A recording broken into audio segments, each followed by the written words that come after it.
Hello, everyone. Welcome to our presentation, Broken Promises, the High Arctic Relocation.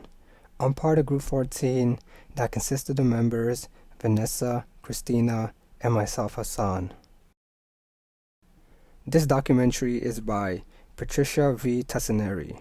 Born in Canada, Patricia studied film production at Concordia University in Montreal.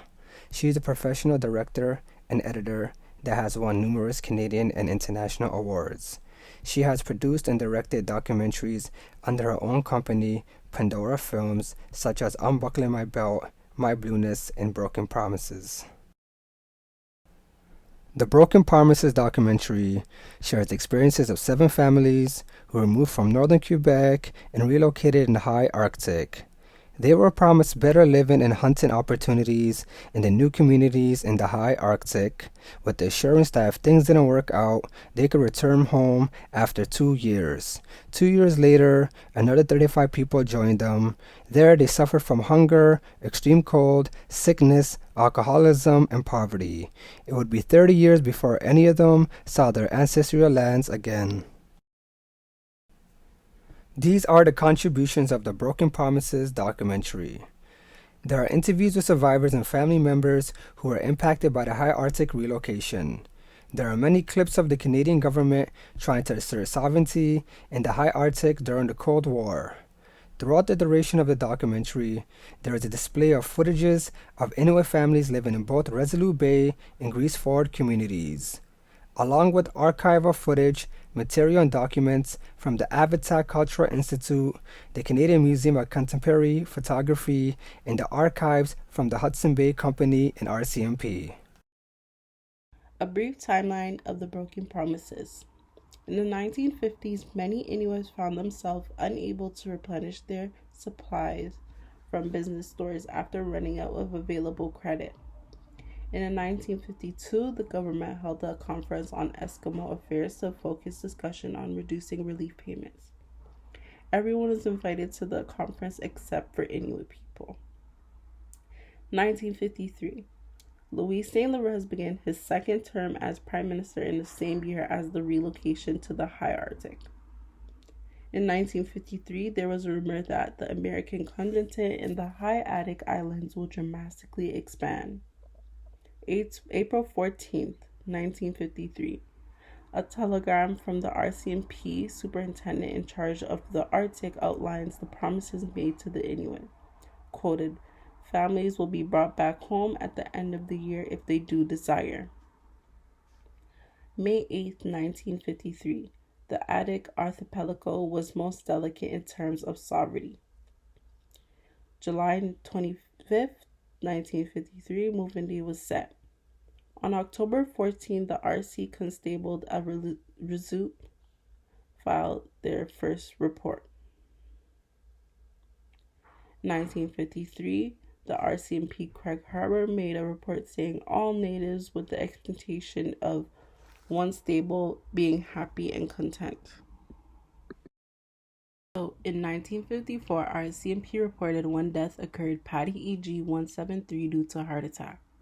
March 1955, Ministers of Northern Affairs announced a slight change in government policy.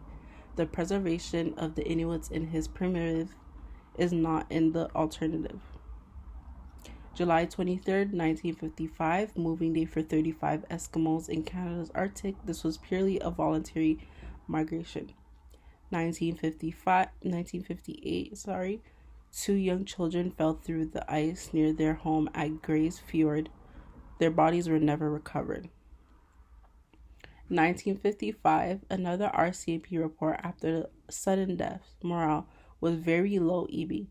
Quoted, "These natives still have their super intention and several stayed and they wish to move from this area." 1958, letter by Ottawa government memorandum for the director relocation the Eskimo groups in the high Arctic.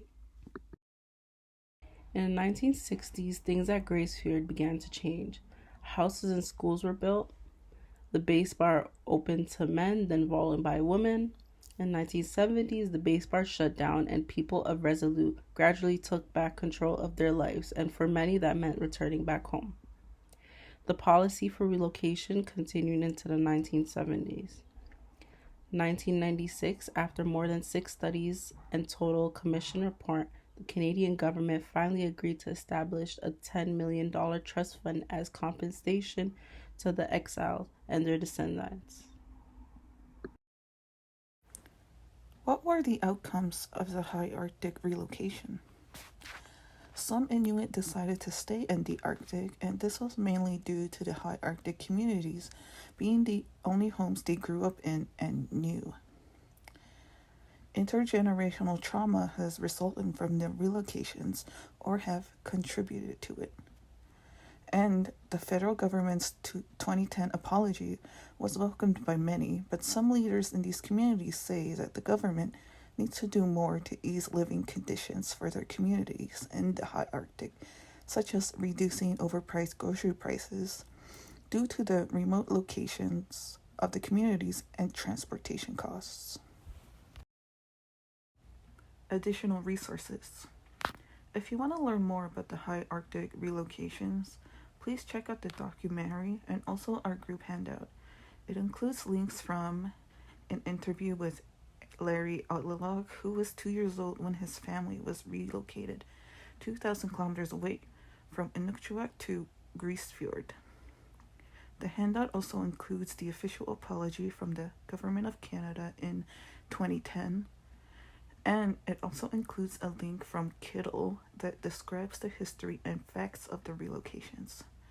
Kiddle is a website that's made for kids, and it emphasizes safe web use for them, so this is a great resource if you want any children in your life to learn more about these relocations.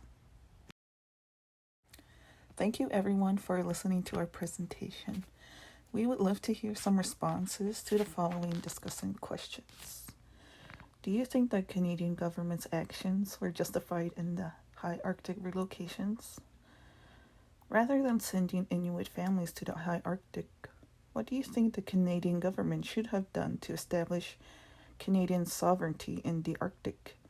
And hypothetically speaking, if the Canadian government were in the same situation today, what do you think their course of action would be and why?